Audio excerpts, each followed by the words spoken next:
अस्सलाम वालेकुम dear students. हम चैप्टर नंबर 2 कर रहे थे और चैप्टर नंबर 2 में हम टाइप्स ऑफ वेक्टर पढ़ी थी। नेक्स्ट अब हमारे पास टाइप्स ऑफ वेक्टर में है जी negative of a vector. A vector having same magnitude as that of given vector but opposite in direction is called negative vector.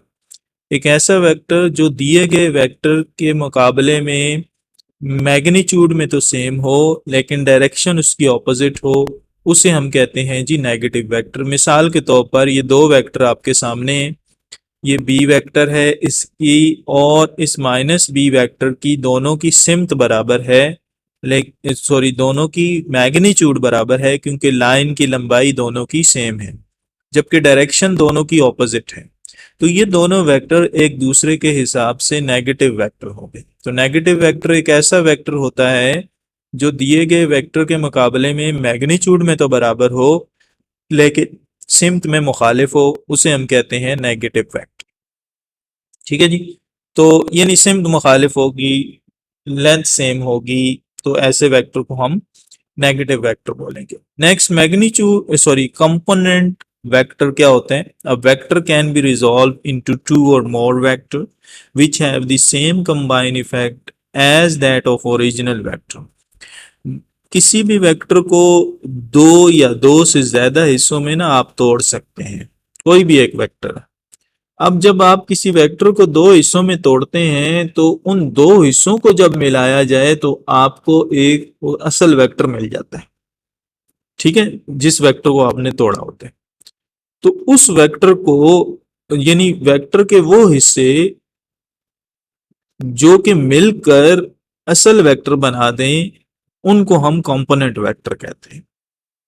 किसी भी वेक्टर को दो या दो से ज्यादा हिस्सों में तोड़ा जा सकता है और अगर उन टूटे हुए हिस्सों को जोड़ा जाए तो आपको असल वेक्टर मिल जाए, तो उन हिस्सों को वेक्टर के उन हिस्सों को हम कंपोनेंट वेक्टर बोलेंगे। मिसाल के तौर पर यहाँ पे अगर आप देखें, एक वेक्टर था और उसको दो हिस्सों में तोड़ा। एक हिस्सा जो है वो एक्स एक्सिस की सिमत में, ठीक है, ये वाला, और एक हिस्सा वाई एक्सिस की सिमत में हमने बनाया। किस तरह से बनाया? बड़ा आसान है कि इसके हेड से एक डॉटेड लाइन नीचे की तरफ लेकर आए, इस तरह वेक्टर के दो हिस्से बन गए। एक हिस्सा एक्स एक्सिस की सिमत में बन गया और दूसरा हिस्सा वाई एक्सिस की सिमत में बन गया। जो हिस्सा एक्स एक्सिस की सिमत में बन गया वो उस वेक्टर का एक्स कॉम्पोनेंट हो जाएगा और जो वाई एक्सिस की सिमत में बन गया वो उस वेक्टर का वाई कॉम्पोनेंट बन जाएगा। इस तरह हमने एक वेक्टर के ना दो हिस्से बना लिए जिसको हम कंपोनेंट वेक्टर बोलते हैं। नेक्स्ट अब हमारे पास है जी नेक्स्ट टाइप है वेक्टर की पोजीशन वेक्टर। नाम से पता चल रहा है पोजीशन का मतलब है लोकेशन या जगह है। तो एक ऐसा वेक्टर जो दो पॉइंट के दरमियान में या प्लेन में या स्पेस में जो है वो ओरिजिन को किसी खास पॉइंट के साथ मिला दे, उसे हम कहते हैं position vector. It is a vector in a plane or space that join a given point in plane or space with origin। किसी भी पॉइंट को, ये जिस तरह से ये पॉइंट था, लेट्स सपोज हम कहते हैं कि ये पॉइंट है, ठीक है, यानी ये जहां पे ए लिखा हुआ है ये पॉइंट है हमारे पास। तो इस पॉइंट के ऊपर जो है, इस पॉइंट के ऊपर सॉरी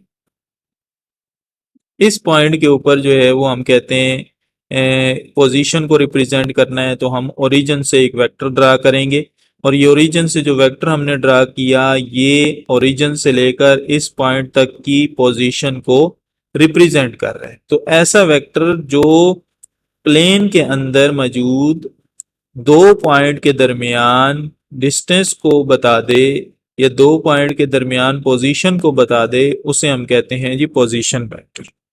ठीक है, तो ये पोजीशन वेक्टर होता है। नेक्स्ट अब हमारे पास हेड टू टेल रूल है जी, बहुत आसान है। हेड टू टेल रूल क्या होता है ये आपने 9th के अंदर मैट्रिक में भी पढ़ा होगा।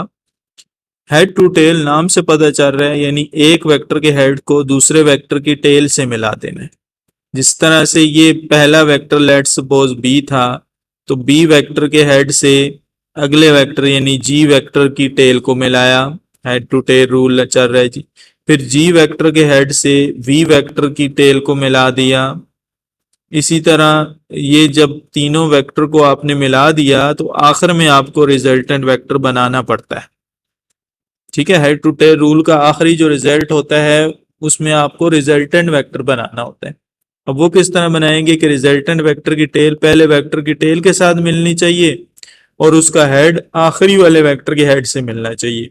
ये सारा मैकेनिज्म, इसको हम कहते हैं जी हेड टू टेल रूल। अब इसकी डेफिनेशन भी देख लेते हैं। टू ऐड वेक्टर, ये हेड टू टेल रूल इस्तेमाल होता है वेक्टर को ऐड करने में या सब्ट्रैक्ट करने में इस्तेमाल होते हैं।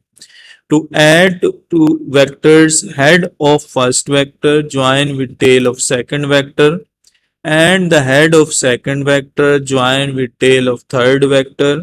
The resultant vector is obtained by joining the tail of first vector with the head of last vector. यानी हेड टू टेल रूल आप जो है वो, तो इस तरीके से हम वेक्टर्स को आपस में ऐड करते हैं। ठीक है जी, तो आज की वीडियो में इतना ही। हम इंशाल्लाह नेक्स्ट वीडियो में आगे कंटिन्यू करेंगे। अल्लाह हाफ़िज़।